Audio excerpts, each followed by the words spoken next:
तो मेरे भाइयों, मूवी शुरू करने से पहले आपके लिए एक छोटी सी इन्फॉर्मेशन है। यह वीडियो अच्छे बच्चों के लिए नहीं है। अगर आप भी एक अच्छे बच्चे हैं तो कृपया इस वीडियो से दूर रहें। मूवी में आप देखने वाले हो एक ऐसे सीधे से लड़के को जो अपनी वाइफ का खाता नहीं खोल पाता, फिर वह अपना खाता खुलवाने के लिए उसके दोस्त का सहारा लेती है। अब अगर किसी भाई को यह नहीं पता कि खाता खुलवाना किसे कहते हैं तो वह कमेंट बॉक्स में पूछ सकता है, जहां पर हमारे भाई उसे सभी जानकारी दे देंगे। तो चलिए दोस्तों, बढ़ते हैं आज की मूवी की एक्सप्लेनेशन की ओर। तो मूवी की शुरुआत में हम मूवी के मेन कैरेक्टर हेनरी को देखते हैं, जो कि टोल प्लाजा पर नाइट शिफ्ट कर रहा होता है। अपनी शिफ्ट खत्म हो जाने के बाद हेनरी एक खटारा सी गाड़ी लेकर अपने घर जाता है, जहां पर उसकी वाइफ मारिया अंदर आते ही उसकी मारने लगती है। कहती है कि तुम मुझे जरा भी प्यार नहीं करते, यहाँ तक कि तुमने मेरी पिछले 2 सालों से नहीं ली है। अब बस बहुत हो गया, मुझे एक बच्चा चाहिए। अगर तुमसे नहीं होता तो मैं तुम्हारे दोस्त सैंडी से अपनी कैंडी गर्म करवा लूंगी, जिसकी लुल्ली भी तुम्हारी लुल्ली से बहुत बड़ी है। जो सुनते ही हेनरी बौखला जाता है, कहता है कि आज रात को मैं तुम्हारी टांगे उठा दूंगा, रोंगटे रोंगटे खड़े कर दूंगा। इतने में उनके घर की डोरबेल बजने की आवाज आती है, और जब हेनरी दरवाजे पर जाता है तो वहाँ पर उसका दोस्त गुस्तावो द गंडी होता है। हेनरी से कहता है कि आज रात फुटबॉल का मैच है और मेरे दोस्त ने पूरी रात मुठुरे मार मार के अपनी हालत खराब कर ली है, तो क्या तुम हमारे साथ मैच खेलने के लिए चल सकते हो?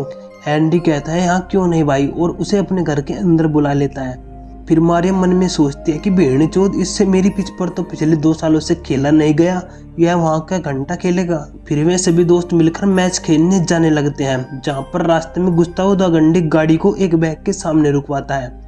फिर वे सभी हेनरी को गाड़ी में छोड़कर बैग के अंदर लूटपाट करने के लिए चले जाते हैं, जहाँ पर हेनरी को उनकी इन प्लानिंग का घंटा भी कोई आइडिया नहीं होता। बैग के अंदर जाते ही सिक्योरिटी अलार्म बज जाता है, जिससे वे सभी हेनरी को अकेला छोड़कर वहां से उल्टे पांव भाग जाते हैं। फिर एक पुलिस ऑफिसर आकर हेनरी को पकड़ लेता है और हेनरी से बाकी दोस्तों के बारे में पूछताछ होती है, पर वह उनके बारे में कुछ घंटा नहीं बताता, जिसके कारण उसे 3 साल की सजा सुनाई जाती है। जेल में उसकी मुलाकात एक मैक्स नाम के आदमी से होती है, जो बड़ी ही जल्दी हेनरी का दोस्त बन जाता है और हेनरी से पूछता है कि तुम जेल में कैसे आए। हेनरी मैक्स से कहता है कि वहां के लोग दोस्तों ने मुझे फंसा दिया। मैक्स आगे कहता है कि क्या तुम्हारा कोई सपना है? हेनरी कहता है हाँ, मेरी क्लास में थी एक मेरी क्रश, उसी का नाम था सपना, और वह मुझे हकीकत दिखा के चली गई, तब से मेरा कोई सपना वपना नहीं है।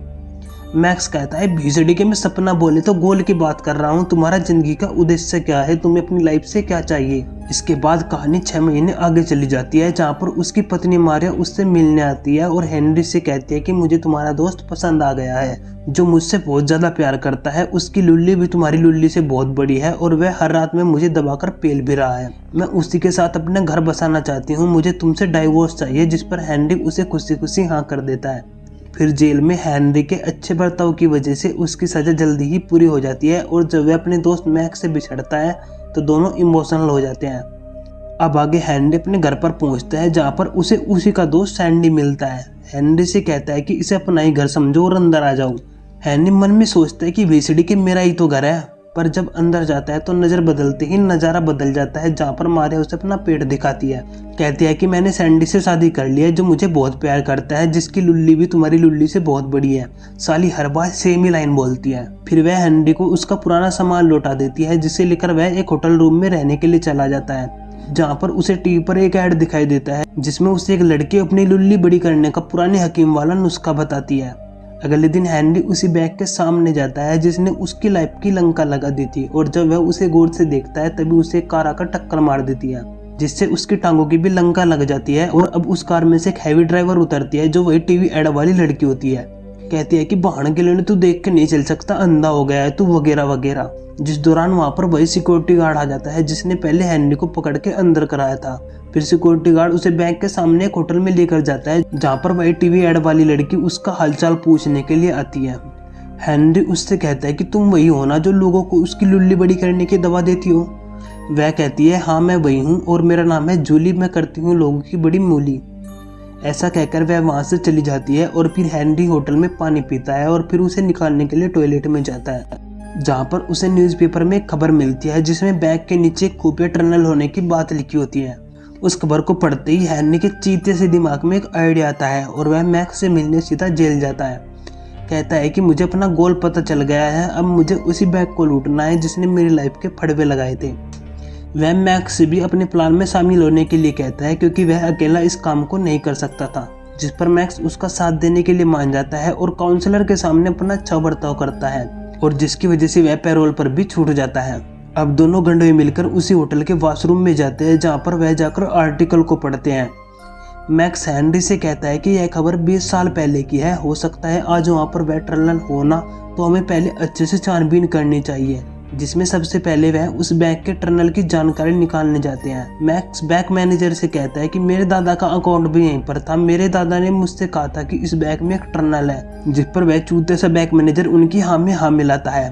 टनल के बारे में जानकारी जुटाने के बाद में दोनों थिएटर में जाते हैं, जहाँ पर अनफॉर्चुनेटली उन्हें मिलती है जूली। पूछती है हेनरी से, बड़ी हुई क्या तेरी मूली? जिस पर हेनरी कहता है, अबे मूली वूली को छोड़ू, तू मेरे दोस्त को थिएटर में घुमा दे। जिस पर वह अपने एक आदमी को मैक्स के साथ भेजती है, जो मैक्स को थिएटर की सभी जगह दिखाता है। यहीं से मैक्स को पता चलता है कि बैक के टनल का रास्ता एक दीवार के पीछे से जाता है। अब दूसरी तरफ हेनरी और जूली एक दूसरे को बहुत पसंद करने लगते हैं, जिसके बाद अपना पेट भरने के लिए रेस्टोरेंट में जाते हैं और जब इनका यहाँ पर भी पेट नहीं भरता तो ये खोपचे में जाकर यह सब करते हैं। फिर हेनरी बातों ही बातों में जूली को बैंक की रॉबरी के बारे में अपनी प्लानिंग बता देता है और जब यह बात मैक्स को पता चलती है तो वह उस पर बहुत गुस्सा होता है। कहता है कि होली के चक्कर में तुम यह भूल रहे हो कि तुम्हारा गोल क्या है। अब मैक्स के दिमाग में एक खिचड़ी पकती है, जिसमें वह जूली से कहता है कि तुम हेनरी को अपने नाटक में कोई एक रोल दिला दो, जिसके बाद यह तुम्हारे थिएटर में उसी रूम को लीज पर ले लेगा और इससे हमारा काम भी बहुत आसान हो जाएगा। फिर जूली बिना भाव खाए ही हेनरी को अपने नाटक में एक रोल दिला देती है, जिसमें डायरेक्टर हेनरी से कहता है कि तुम्हें जूली को प्रपोज करना है, बट उस घंटाघर को यह नहीं पता होता कि उसकी प्रैक्टिस तो हर रोज रात में करते हैं। फिर हेनरी को रोल मिलते ही यह सब कमरे की दीवार में जमकर तोड़फोड़ करते हैं और जब टनल के अंदर जाते हैं तो उन्हें वहां पर एक बहुत बड़ा पत्थर मिलता है। अब हेनरी को मजबूरी में अपने प्लान में कई और लोगों को शामिल करना पड़ता है, जिसमें सबसे पहले वह जाता है अपने उसी दोस्त सैंडी के पास, जो उसकी पहली वाइफ को हर रोज अपनी भिंडी खिलाता है। सैंडी उनके प्लान में शामिल होने के लिए मान जाता है क्योंकि उसका बिजनेस अब पूरी तरह से खराब हो चुका है। फिर ये एक दिन सभी टनल में काम करके रात में थिएटर से लौट रहे होते हैं, जिसमें उन्हें रास्ते में वही सिक्योरिटी गार्ड मिलता है। सिक्योरिटी गार्ड उनकी कार में बैठ जाता है और उनके प्लान में मदद करने के लिए कहता है। दरअसल में सिक्योरिटी गार्ड बैंक से अपना बदला लेना चाहता था, क्योंकि जब उसकी पत्नी बहुत ज्यादा बीमार थी तो उसकी बैंक ने कोई सहायता नहीं की, जिसकी वजह से वह यहाँ से चलती बसी। फ्रैंक कहता है कि मैं तुम्हें वह डेट बता दूंगा जिस दिन सभी छोटे बैंकों का पैसा हमारे बैंक में आएगा, उस दिन तुम टनल से बैंक में घुसकर सभी पैसे चुरा लेना। फिर अगले सीन में ये दोनों इस बात की प्लानिंग करते हैं कि हम इतना सारे पैसे का करेंगे क्या, जिसमें मैक्स कहता है कि मैं तो फ्लोरिडा जाऊंगा, रंगी पुंगी लड़की देखूंगा और जमकर रचन नचाऊंगा। इतने में ही घर की डोरबेल बजती है, जिसमें कैंडी दरवाजे से अंदर आता है और सॉरी कहता है क्योंकि उसने दारू पीकर नशे की हालत में अपना पूरा प्लान एडी को बता दिया है। अब मजबूरी में इन तीनों को एडी को भी अपने प्लान में शामिल करना पड़ता है और फिर वह दिन भी आ जाता है जिस दिन यह लोग बैंक में चोरी करने वाले हैं और अनफॉर्चुनेटली से हेनरी का भी उसी दिन थिएटर में एक प्ले होता है। अगले सीन में हेनरी और जूली स्टेज पर परफॉर्मेंस कर रहे होते हैं और पीछे टनल में बैंक के चैम्बर को काटकर अंदर चले जाते हैं, जिसमें अंदर जाकर यह सभी पैसे को बैग के अंदर रख लेते हैं और अब एडी के मन में लालच आ जाता है, वह उन्हें वहीं पर गन पॉइंट पर ले लेता है। दरअसल में वह उन पैसों को अपने पास ही रखना चाहता था। इतने में हेनरी अपना रोल खत्म करके बैंक के अंदर आता है और पीछे से आकर एडी को पकड़ लेता है। फिर ये सभी एडी को वहीं पर बांधकर पैसे लेकर कार में बैठकर रवाना हो जाते हैं। अब हेनरी को कार में एहसास होता है कि वह जूली के साथ गलत कर रहा है। फिर वह सीधा कार से उतरकर थिएटर में जाता है, जहाँ पर जूली के प्ले का लास्ट सीन चल रहा होता है।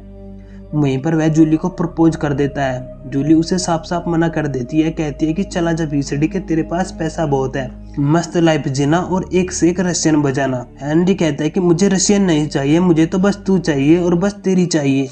अब जूली को भी एहसास हो जाता है कि हेनरी अब की बार सच्चे दिल से आया है और वह उसके प्यार को एक्सेप्ट कर लेती है।